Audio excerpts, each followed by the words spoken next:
ಅಭ್ಯರ್ಥಿಯಾಗಿ ಅಖಾಡದಲ್ಲಿದ್ದಾರೆ. ಈಗಲೂ ಕೂಡ ಗೆಲುವಿನ ವಿಶ್ವಾಸವನ್ನ ವ್ಯಕ್ತಪಡಿಸ್ತಾ ಇದ್ದಾರೆ. ನಮಗೆ ಬರುವ ಮತಗಳು ಬಂದೇ ಬರುತ್ತೆ ಅಂತ. ಹಾಗಿದ್ರೆ ಇವ್ರಿಗೆ ಕ್ರಾಸ್ ವೋಟಿಂಗ್ ನ ಅಭಯ ಸಿಕ್ಕಿದೆಯಾ? ಕಾಂಗ್ರೆಸ್ನ ಶಾಸಕರು ಇವ್ರಿಗೆ ಅಡ್ಡ ಮತದಾನವನ್ನ ಮಾಡಿ ಗೆಲ್ಲಿಸಿಕೊಡ್ತಾರ ಅನ್ನುವಂತಹ ಪ್ರಶ್ನೆ ಇದೆ. ಆತ್ಮಸಾಕ್ಷಿಯ ಮತಗಳನ್ನ ಕೇಳೋದಕ್ಕೆ ಕುಮಾರಸ್ವಾಮಿ ಅವರು ಮೊನ್ನೆಯಷ್ಟೇ ಮುಂದಾಗಿದ್ರು. ಇದೇ ವಿಚಾರವಾಗಿ ಆತ್ಮವಿಶ್ವಾಸವನ್ನು ವ್ಯಕ್ತಪಡಿಸಿದ್ರು, ನಮಗೆ ಆತ್ಮಸಾಕ್ಷಿಯ ಮತಗಳು ಬರುತ್ತೆ ಅಂತ. ಆದ್ರೆ ಆತ್ಮಸಾಕ್ಷಿಯ ಮತಗಳನ್ನು ಹಾಕೋರು ಯಾರು ಅನ್ನುವಂತಹ ಪ್ರಶ್ನೆ ಇಲ್ಲಿದೆ. JDSನ ಶಾಸಕ ಕೃಷ್ಣಪ್ಪ ಹೇಳ್ತಾರೆ, ನಮಗೆ 100ಕ್ಕೆ 100ರಷ್ಟು ಗೆಲ್ಲುವಷ್ಟು ಮತಗಳು ಬಂದೇ ಬರುತ್ತೆ. ಕಾಂಗ್ರೆಸ್ನ ಶಾಸಕರು ನಮಗೆ ಮತ ಹಾಕ್ತಾರೆ, ಗೆಲ್ಲಿಸ್ತೀವಿ, ಗೆಲ್ತಾರೆ ಅಂತಾನೆ ನಾವು 5ನೇ ಕ್ಯಾಂಡಿಡೇಟ್ ಅನ್ನ ಹಾಕಿದೀವಿ ಅನ್ನುವಂತ ಮಾತನ್ನ ಅವ್ರು ಹೇಳ್ತಾ ಇದ್ದಾರೆ. ಹಾಗಿದ್ರೆ ಕ್ರಾಸ್ ವೋಟಿಂಗ್ ಮಾಡುವಂತ ಆ ಕಾಂಗ್ರೆಸ್ನ ಶಾಸಕ ಯಾರು ಅನ್ನೋದೇ ಈಗಿನ ಸದ್ಯಕ್ಕಿನ ಪ್ರಶ್ನೆ.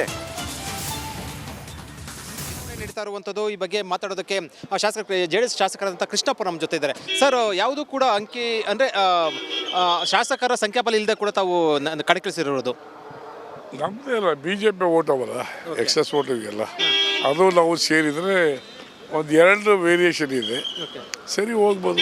ಇವಾಗ ಇಂದು ಚುನಾವಣೆ ನಡೀತಾ ಇರುವಂಥದ್ದು, ಹೌದು, ಒಂದು ಓಟ್ ಕಡಿಮೆ ಆಯ್ತಲ್ಲ ಕಾಂಗ್ರೆಸ್ನವ್ರು, ಪಾಪ ದುರಂತ ನಾಯಕ ಪಾಪ ಸುರ್ಪುರದ ತೀರ್ಕೊಂಬಿಟ್ರಲ್ಲ, ನೋಡೋಣ ಹಣೆ ಬರ ಏನಿದೆ.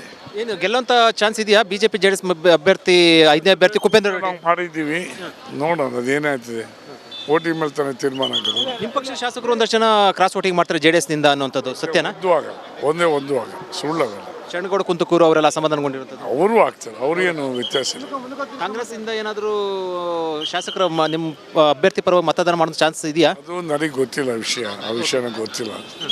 ಒಂದು ಗೆಲ್ಲಂತ ವಿಶ್ವಾಸ ಇದೆ ಕುಪೇಂದ್ರ ರೆಡ್ಡಿ? ಗೆಲ್ಲಬೇಕು ಅಂತ ಮಾಡಿದ್ದೀವಿ. ಒಂದಷ್ಟು ರಣತಂತ್ರ ಇದೆ, ಇದ್ದೇ ಇರ್ತಾವಲ್ವಾ.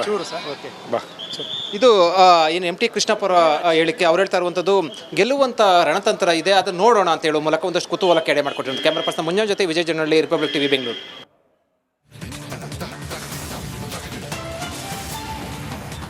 ಒಂದೇ 1 ಗಂಟೆ ಬಾಕಿ ಇದೆ.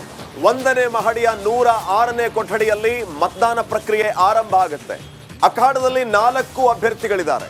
ಯಾರು ಗೆಲ್ತಾರೆ, ಯಾರು ಸೋಲ್ತಾರೆ, ಯಾರು ಅಡ್ಡ ಮತದಾನವನ್ನ ಮಾಡ್ತಾರೆ, ಯಾವ ಕಾರಣಕ್ಕಾಗಿ ಮಾಡ್ತಾರೆ, 10 ಹಲವು ಪ್ರಶ್ನೆಗಳಿಗೆ ಉತ್ತರ ಸಿಗೋದಕ್ಕೆ ಕೆಲವೇ ಗಂಟೆಗಳು ಬಾಕಿ ಇದೆ.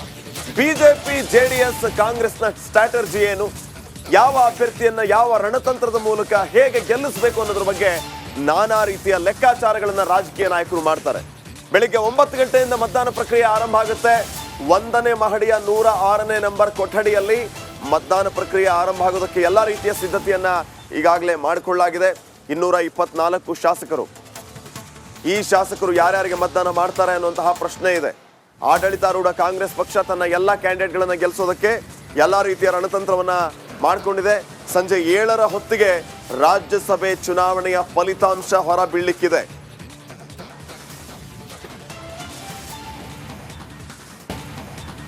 ಸಹಜವಾಗಿ ದೊಡ್ಡ ಮಟ್ಟದ ಕುತೂಹಲ. ಇನ್ನು 1 ಗಂಟೆಯಲ್ಲಿ ಮತದಾನ ಪ್ರಕ್ರಿಯೆ ಆರಂಭ ಆಗುತ್ತೆ.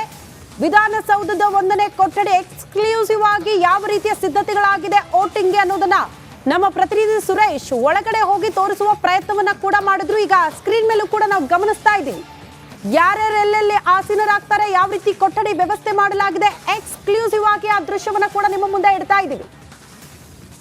ಯಾಕಿಷ್ಟು ಕುತೂಹಲ, ನಿರೀಕ್ಷೆ ಅಂದ್ರೆ ಕುಪೇಂದ್ರ